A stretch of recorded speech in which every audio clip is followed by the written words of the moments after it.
Hello guys, मेरा नाम है रजत प्रकाश और आपका स्वागत है हमारे यूट्यूब चैनल द फिजिकर में। तो गाइस, जैसे कि हमने अपनी पिछली वीडियो में कुछ स्टैंडर्ड प्रॉब्लम्स को देखा था लैग्रेंज इक्वेशंस के रिगार्डिंग, जिसमें हमने सिंपल पेंडुलम को देखा, कंपाउंड पेंडुलम को देखा, डबल पेंडुलम को देखा और इंक्लाइंड प्लेन की problems and pendulum in spring and so on.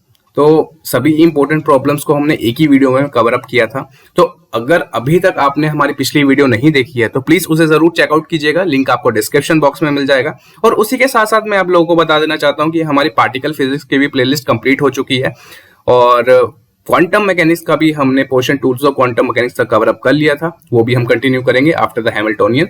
तो उन सभी का भी लिंक आपको डिस्क्रिप्शन बॉक्स में मिल जाएगा, प्लीज उसे जरूर चेकआउट करना, क्योंकि हम बेसिक से लेकर एडवांस लेवल तक सारी चीजों को डिस्कस कर रहे हैं और with examples, with previous year questions. तो जरूर उसको देखो, आपके लिए बहुत ही हेल्पफुल होने वाला है, क्योंकि हम अपने इस चैनल पर पूरा कोर्स मटेरियल, चाहे वो बच्चे बीएससी के लिए तैयारी कर रहे हैं या बीएससी के बाद एमएससी एंट्रेंस एग्जाम्स की तैयारी कर रहे हैं, like IIT JAM, JEST, TFR, BHU, PU, DU and so on. And MSc के बाद अगर वो CSR, NET, JRF, JEST, TFR जैसे एग्जाम्स की प्रिपरेशन कर रहे हैं और इंटरव्यू के लिए भी तैयारी कर रहे हैं, तो वो बिल्कुल सही जगह आए हैं। आपके लिए पूरा कोर्स फ्री ऑफ कॉस्ट यहाँ पर प्रोवाइड किया जाएगा। तो देर किस बात की, अभी तक आपने अगर हमारा चैनल सब्सक्राइब नहीं किया है तो प्लीज सब्सक्राइब कर लीजिए, बेल के नोटिफिकेशन आइकन को जरूर प्रेस करिए, ताकि आपको आपके टाइमलाइन पे वीडियो आती रहे जब भी हम वीडियोस को अपलोड करते हैं। और अगर आपको वीडियोस अच्छी लगती हैं गाइस, तो प्लीज लाइक जरूर करिए और शेयर करिए अपने दोस्तों के साथ, ताकि वो भी अपनी प्रिपरेशन सही तरीके से कर पाए। और उसी के साथ साथ हमने टेलीग्राम ग्रुप भी बनाया है, जहां पर हम सारा material free of cost upload करते हैं, चाहे वो असाइनमेंट्स हो, डीपीपी शीट्स हो, या स्टडी मटेरियल हो, या बुक्स हो, या कोई भी नोटिस हो जो भी आपके एग्जाम्स के रिगार्डिंग हो, तो सभी कुछ वहां पर अपलोड किया जाता है। तो आपके लिए बहुत ही हेल्पफुल है वो, प्लीज उसको भी जरूर चेकआउट करना, ज्वाइन करना। बहुत सारे एस्पिरेंट्स पहले ही ज्वाइंड है वहां पर, उसका भी लिंक आपको डिस्क्रिप्शन बॉक्स में मिल जाएगा। तो आज का ये लेक्चर बहुत ही इंपॉर्टेंट होने वाला है। जो भी बच्चे हमारे प्रीवियस लेक्चर्स को अगर आप फॉलो अप करते आ रहे हैं, तो हमने लैग्रेंज को बेसिक से हमने देखा और हमने उसके सारे प्रॉब्लम्स को भी किया। हैमिल्टोनियन जस्ट उसका एक्सटेंशन है दोस्तों, तो अगर आपने नहीं देखा तो उसको जरूर देखना, ताकि आपके कंसेप्ट्स क्लियर आउट हो सके। आज के वीडियो में हम ये देखेंगे कि हैमिल्टोनियन होता क्या है और हैमिल्टोनियन का इंपॉर्टेंस क्या है, क्यों हमें हैमिल्टोनियन को इंट्रोड्यूस करना पड़ा लैग्रेंज होने के बावजूद, और उसकी इक्वेशन ऑफ मोशन कौन सी है। ठीक है, तो आज की वीडियोस बहुत ही कमाल की होने वाली है, तो शुरू से अंत तक देखना, कोई भी पार्ट स्किप मत करना, ताकि आपका आगे हम कंसेप्ट क्लियर आउट कर सके और कुछ क्वेश्चंस भी करेंगे इन द नेक्स्ट वीडियो। तब तक के लिए पूरा बने रहिए हमारे साथ। तो without wasting any more time, let's start the video. तो सबसे पहले दोस्तों, जैसे कि हमने अपनी प्रीवियस वीडियोस में भी देखा था कि लैग्रेंज क्या है। Lagrange is basically the function of position, velocity and time. ठीक है, ये तो हमने पढ़ा था, शुरुआत में ही हमने पढ़ा था इन चीजों के बारे में। और लैग्रेंज इक्वेशन ऑफ मोशन को हम पहले से ही टाइप कर चुके हैं, जो कि क्या है, d by d t curl L by curl q dot k minus curl L by curl q k is equal to 0। ठीक है, where k is equal to 1 to so on up to F is the degree of freedom. तो ये सारी चीजें हम पहले ही discuss कर चुके हैं। ये लैग्रेंज इक्वेशन मोशन है और लैग्रेंज किस किस पॉइंट्स पे ऊपर डिपेंड करता है। एक तो हमारा हो गया पोजीशन कोऑर्डिनेट, दूसरा हो गया वेलोसिटी कोऑर्डिनेट और दूसरा हो गया हमारा टाइम कोऑर्डिनेट। तो ये सारी चीजें आपने पहले ही पढ़ चुके हैं हमारी वीडियोस के द्वारा। जस्ट आपको इंट्रो दे रहा हूं ताकि आप सारी चीजों को रिवाइंड कर सके। ठीक है, तो सबसे इंपॉर्टेंट बात यहां पर आती है दोस्तों कि हैमिल्टोनियन फंक्शन क्यों जरूरी है हमारे लिए, क्यों प्रेफर किया जाता है as compare to Lagrange function, है ना। लैग्रेंज पढ़ा तो हमने पहले बोला था कि न्यूटोनियन मैकेनिक्स से ज्यादा वो प्रेफर किया जाता है, उसकी सारी हमने डिटेल में डिस्कशन की इन द इंट्रोडक्शन पार्ट। अब ये जरूरी है कि हैमिल्टोनियन फंक्शन ही क्यों प्रेफर किया जाता है as compare to Lagrange function, क्या इसका इंपॉर्टेंस है। सबसे पहले दोस्तों, आपने यहां पर देखा कि ये जो हमारी लैग्रेंज इक्वेशन है, यहां पर डबल डेरिवेटिव है दोस्तों, है ना।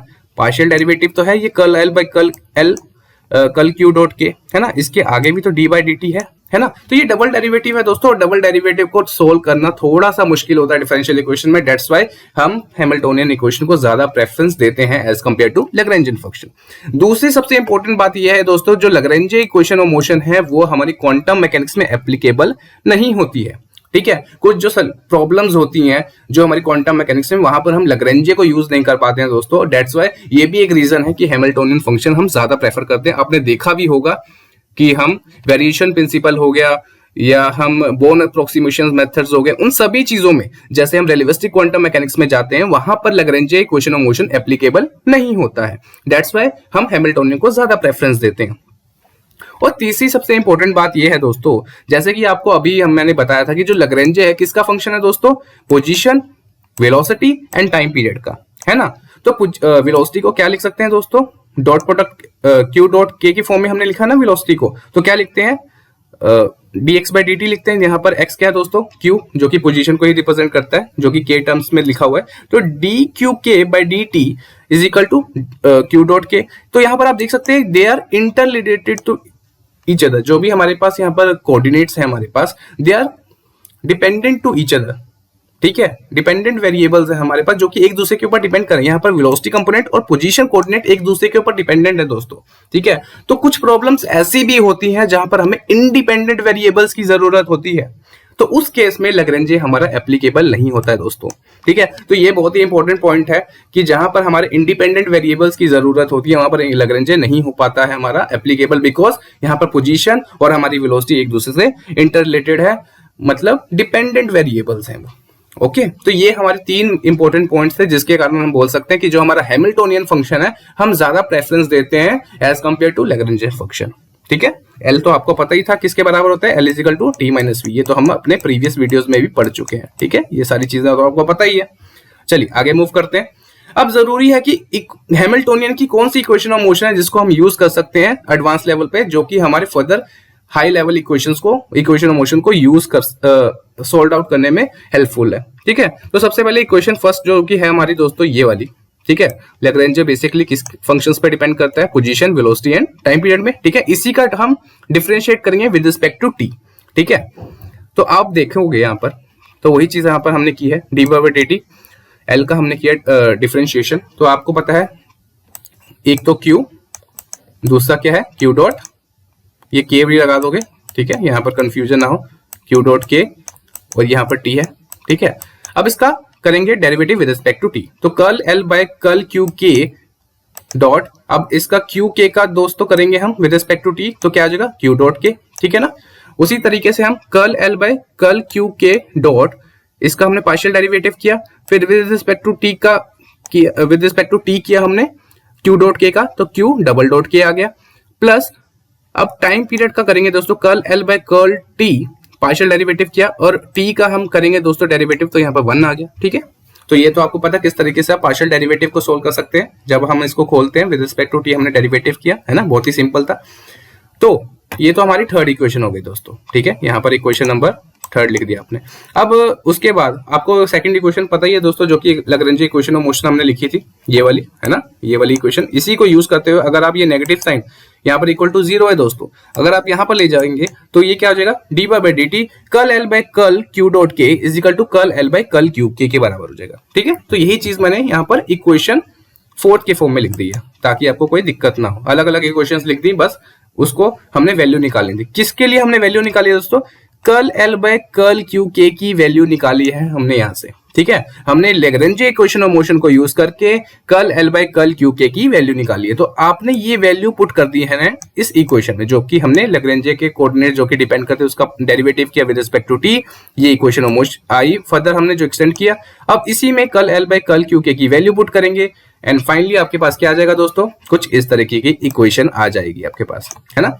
Curl L by curl L by sorry d L by d t is equal to d y by d t curl L by curl q dot k plus curl L by curl q dot k q double dot k plus curl L by curl T, ठीक है। ये आपके पास equation होगी जो कि हमने further वहां से निकाली थी, ठीक है। अब आप देखिए कि आपके पास ये जो डिफरेंशियल इक्वेशन है दोस्तों, मतलब ये जो डेरिवेटिव है, क्योंकि क्या हम उसको कुछ इस तरीके से लिख सकते हैं, है ना, d y by d t q dot k curl L by curl q dot k का अगर हम डिफरेंशिएशन करते हैं विद रिस्पेक्ट टू टी, तो क्या इसका वो एक्सपेंशन ये वाला नहीं बनता जो ब्रैकेट में? आप खुद करके देखिए। अगर आप इसको एज इट इज रखते हैं, यूवी रूल लगाएंगे आप, इसको एज इट इज रखेंगे, इसका डेरिवेटिव करेंगे तो ये वाला आ गया फर्स्ट, उसके बाद इसका डेरिवेटिव हुआ क्यू डॉट के का, तो क्यू के का डॉट आ गया डबल, और यहाँ पर ये एज इट इज, तो ये ऊपर वाला ही एक्सपेंशन बन रहा है दोस्तों। कुछ हम इस तरीके से इसको लिख सकते हैं, ठीक है। तो हमने इसको फिफ्थ इक्वेशन का नाम दे दिया। ठीक है, फिफ्थ इक्वेशन का नाम दे दिया इसको। अब हमें पता है दोस्तों कि लैग्रेंज किसके बराबर होता है, टी माइनस वी के बराबर। ये तो पहले ही बता चुके हैं और हम पहले भी इसको ड्राइव कर चुके हैं। ठीक है, तो L is equal to T minus V. Okay, तो अब हमने क्या करना है दोस्तों, अब हमने curl L by curl q dot k की वैल्यू निकालनी है। तो हमने क्या किया, जो ये एल है उसका हमने पार्शियल डेरिवेटिव किया with respect to q dot k, है ना। तो यहाँ पर टी भी पार्शियल डेरिवेटिव हुआ with respect to q dot k और वी भी पार्शियल डेरिवेटिव हुआ क्यू डॉट के। अब आपको ये तो पता होगा, शुरुआत के इंट्रोडक्शन पार्ट में मैंने बताया था कि जो वी है दोस्तों, V is the function of q only, q k only, not q dot k. ये तो आपको शुरुआत में ही मैंने बताया था कि जो हमारा पोटेंशियल है दोस्तों वो पोजीशन के ऊपर डिपेंड करता है, वेलोसिटी के ऊपर नहीं डिपेंड करता है। तो वही चीज है, अगर मैं इसका पार्शियल डेरिवेटिव करूंगा with respect to q dot k तो क्या ये जीरो नहीं हो जाएगा? क्यों? क्योंकि ये तो पोजीशन के ऊपर डिपेंड करता है। अगर मैं वेलोसिटी का डेरिवेटिव करूंगा इसके रिस्पेक्टिवली ये तो जीरो हो जाएगा। तो यहां पर मैंने जीरो ही लिख दिया दोस्तों। ठीक है, अब आपको पता है कि मेरा जो काइनेटिक एनर्जी है वो पोजीशन के ऊपर डिपेंड करता है और वेलोसिटी के ऊपर भी डिपेंड करता है। ठीक है, तो उसके रिस्पेक्टिवली अगर मैं इसका वेलोसिटी के रिस्पेक्टिवली अगर डेरिवेटिव करता भी हूं तो मैं इसको फर्दर एक्सपेंड भी कर सकता हूं, है ना। अब आपको पता है टी किसके बराबर होता है दोस्तों, यहां पर हम सभी जनरलाइज कोऑर्डिनेट्स को ले रहे हैं। ठीक है इसमें हम सभी जनरलाइज कोऑर्डिनेट्स को ले रहे हैं क्योंकि यहाँ पर क्यू के है दोस्तों, k is equal to 1 2 3 so on up to f। f is the number of degree of freedom, मतलब जितने नंबर ऑफ जनरलाइज कोऑर्डिनेट्स होंगे उतने नंबर ऑफ डिग्री फ्रीडम भी होंगे। ये तो हम पहले भी डिस्कस कर चुके हैं, है ना। तो t किसके बराबर होगा दोस्तों, हाफ mv स्क्वायर के बराबर होता है ना। v किसके बराबर होता है दोस्तों, q डॉट k का स्क्वायर, है ना। अगर आप x को यहाँ पर q ले रहे हैं और q डॉट k को आप v ले रहे हैं तो आप हाफ mv स्क्वायर इस तरीके से ले सकते हैं। अगर k के रिस्पेक्टिवली है तो समेशन के, मतलब सभी जो भी जनरलाइज कोऑर्डिनेट्स हैं उन सभी का सम करके हम कर सकते हैं। तो हमने कुछ इस तरीके से इसको लिख लिया। अब इसका पार्शियल डेरिवेटिव करेंगे दोस्तों with respect to q dot k। ठीक है, तो अगर हम पार्शियल डेरिवेटिव करेंगे दोस्तों इसका तो कुछ इस तरीके से आएगा, है ना। तो आप देख सकते हैं हाफ mk, तो यहाँ पर mv स्क्वायर था दोस्तों, है ना। ये q डॉट k का स्क्वायर था, तो इसका with respect to q dot k अगर आप करोगे डिफरेंशिएशन तो 2 आ जाएगा बाहर, तो इसका आप कट कर दोगे तो ये आ जाएगा mk q डॉट k। ठीक है, अब आपको पता है p किसके बराबर होता है, जो कि मोमेंटम मास इनटू वेलोसिटी, है ना। तो यही चीज तो ये बन रही है ऊपर वाली। तो यहाँ पर मैं pk लिख सकता हूँ, pk अगर k is the generalized coordinate, k generalize coordinate, तो उसके रिस्पेक्टिवली यहाँ पी के मोमेंटम का लिख सकता हूँ, है ना। Curl L by curl q dot k is equal to P के बराबर आ गया, है ना। तो ये सिक्स्थ इक्वेशन का नाम दे दिया दोस्तों।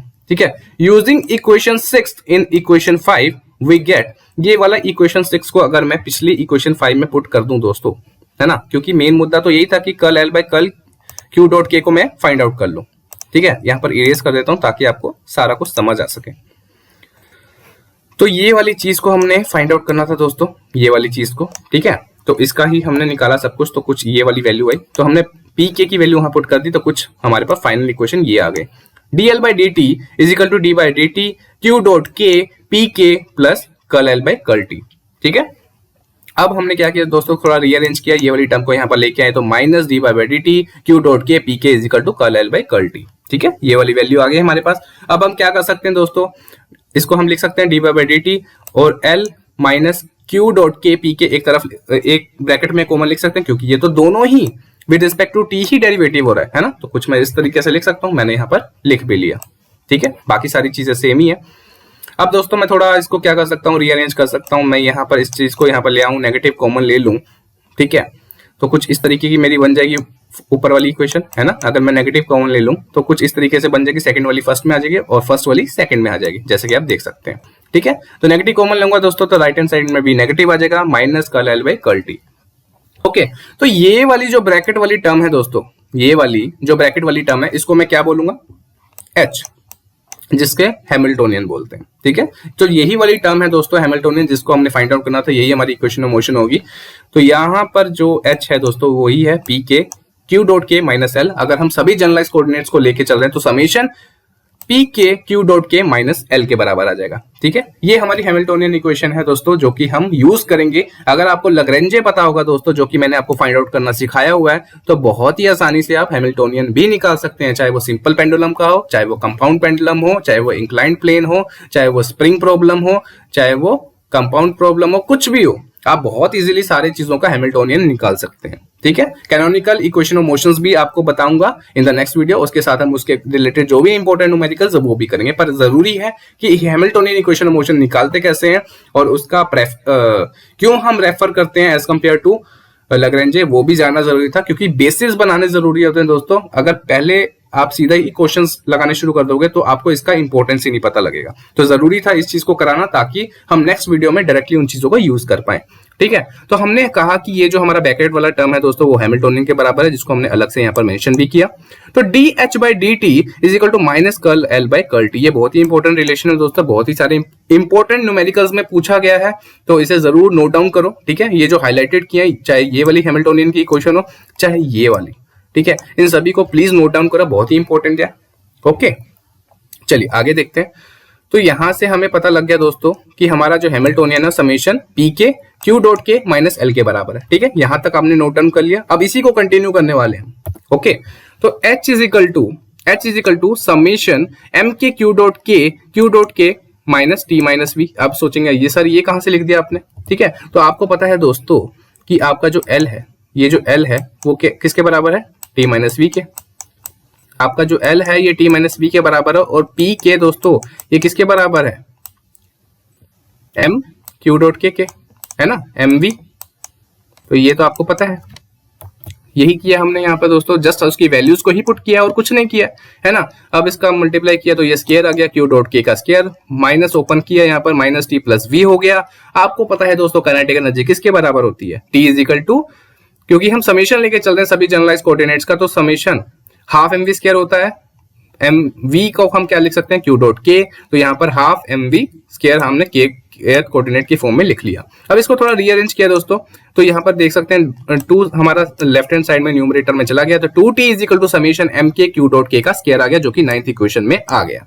ठीक है, यूजिंग इक्वेशन 9 इन 8, 9th इक्वेशन का अगर ऊपर वाली इक्वेशन में पुट करेंगे दोस्तों, आप देख सकते हैं कि summation m k q dot k का स्क्वायर, समेशन की वैल्यू आपके पास क्या है, 2t। ठीक है, तो h is equal to 2t minus T plus V, तो h की वैल्यू आ गई दोस्तों t प्लस वी। ठीक है, तो यहां पर जो h है दोस्तों, जो कि हैमिल्टोनियन है, वो किसको रिप्रेजेंट करता है दोस्तों, total energy of the system को रिप्रेजेंट करता है। जो भी आपका टोटल सिस्टम है जिसमें आप वर्क कर रहे हैं, जितने भी जनरलाइज कोऑर्डिनेट है, उसकी टोटल एनर्जी अगर आप फाइंड आउट करना चाहते हो तो आपको काइनेटिक एनर्जी पता होनी चाहिए, आपको पोटेंशियल एनर्जी पता होनी चाहिए, दोनों को प्लस कर दोगे, then finally you can find out the total energy of the system. Is it clear. ठीक है, हैमिल्टोनियन में क्या है, T प्लस वी, और लैग्रेंजे में क्या था, T माइनस वी। तो कंफ्यूज नहीं होना है दोस्तों, माइनस प्लस में लैग्रेंजे में माइनस यूज होता है और हैमिल्टोनियन में प्लस यूज होता है। Is it clear. चलिए आगे मूव करते हैं। तो हमें 7th इक्वेशन जो कि हमने निकाली दोस्तों, जहां पर ये बताया था, ये 7th इक्वेशन थी ये वाली। ठीक है, इसी को यूज करते हुए हम यहां पर आए हैं। तो dH/dt is equal to minus curl L by curl T। ठीक है, ये तो हमने निकाल लिया। अब हम केस लेके चलते हैं दोस्तों, मान लेते हैं कि हमारा जो लैग्रेंजे है अगर टाइम पे डिपेंड नहीं करता है, मान लेते हैं कि हमारा जो लैग्रेंजे है वो टाइम पे डिपेंड नहीं करता है। तो अगर टाइम पे डिपेंड नहीं करेगा दोस्तों तो हमारा लैग्रेंजे चेंज ही नहीं होगा। अगर इसका पार्शियल डेरिवेटिव हो रहा है विद रिस्पेक्ट टू टी, अगर टाइम पे डिपेंड ही नहीं कर रहा तो इसका आंसर क्या आ जाएगा, 0 के बराबर ही आ जाएगा, है ना। अगर चेंज ही नहीं हो रहा है, डिपेंड ही नहीं करता है, तो क्या आएगा, 0 के बराबर ही आएगा, है ना। अब यही चीज मैं ऊपर पुट कर दूं दोस्तों, है ना, तो क्या आ जाएगा, dH/dt इज इक्वल टू 0 के बराबर आ जाएगा, है ना। Curl L by curl T को अगर मैं ऊपर पुट करूंगा जो कि 0 के बराबर है, तो मेरा क्या है, dH/dt इज इक्वल टू 0 के बराबर, है ना। तो अगर कोई रेट ऑफ चेंज हो, अगर हमारा हैमिल्टोनियन ही 0 है, इसका मतलब क्या है कि हमारी H की वैल्यू क्या है, कांस्टेंट है ना। मेरी वैल्यू ही नहीं चेंज हो रही है टोटल एनर्जी की, तो मेरी H की वैल्यू क्या है, कांस्टेंट है। तो हैमिल्टोनियन हमें कंजर्वेशन ऑफ एनर्जी की तरफ भी लेके जाता है दोस्तों, हमें ये बताता है कि हमारा सिस्टम कंजर्व है कि नहीं है। ठीक है, तो ये बहुत ही इंपॉर्टेंट था हमारे लिए इन सभी चीजों को जानना। ठीक है, स्पेशली ये वाला रिलेशन जो कि मैंने पहले भी बता चुका हूं। ठीक है, हैमिल्टोनियन इक्वेशन ऑफ मोशन और ये सारी चीजें भी जो आपने अभी सीखी हैं। ठीक है, बहुत ही इंपॉर्टेंट है, H is equal to T plus V, और बेसिकली ये वाला रिलेशन जो कि आप देख सकते हैं यहाँ पर हाईलाइट कर रखा है मैंने, ये वाला। ठीक है, तो आई होप आपको यहां तक समझ आ गया होगा। हमने पढ़ा H is equal to summation P k Q dot k minus L, जो कि हैमिल्टोनियन इक्वेशन ऑफ मोशन के बराबर है। ठीक है, H is equal to T plus V, और dH/dt is equal to minus curl L by curl T। तो ये तीन चीजें हमने पढ़ी दोस्तों, डिटेल में हमने डिस्कशन किया, इसकी पूरी एक्सप्रेशन की। इन जो भी बच्चे बीएससी में जो नोट्स बना रहे हैं उन सभी के लिए तो हेल्पफुल है ही है, जो कंपटीशन की भी तैयारी कर रहे हैं उनके लिए भी जरूरी है, ताकि बेसिक्स क्लियर हो कि क्यों हमने ये सारी चीजें की और डायरेक्टली हम इन चीजों को अप्लाई करेंगे, ताकि हम इक्वेशन जो कैनोनिकल इक्वेशन ऑफ मोशन है उसको हम फाइंड आउट कर सकें, और उसके बाद अच्छे न्यूमेरिकल्स लगाएंगे जो कि हमारे प्रीवियस ईयर क्वेश्चंस में पूछे गए, ताकि आपके सारे कंसेप्ट्स क्लियर आउट हो सके। तो अभी तक आप हमारे साथ वीडियो में बने हुए हैं, अगर आपको हमारी वीडियो अच्छी लग रही है तो प्लीज लाइक जरूर करिए, शेयर करिए अपने दोस्तों के साथ भी, और अभी तक आपने सब्सक्राइब नहीं किया तो प्लीज सब्सक्राइब जरूर करिए, ताकि आपको आगे ऐसी ही अच्छी वीडियोस मिलती रहे। तो मिलता है आपको दोस्तों नेक्स्ट वीडियो में, टिल देन गुड बाय।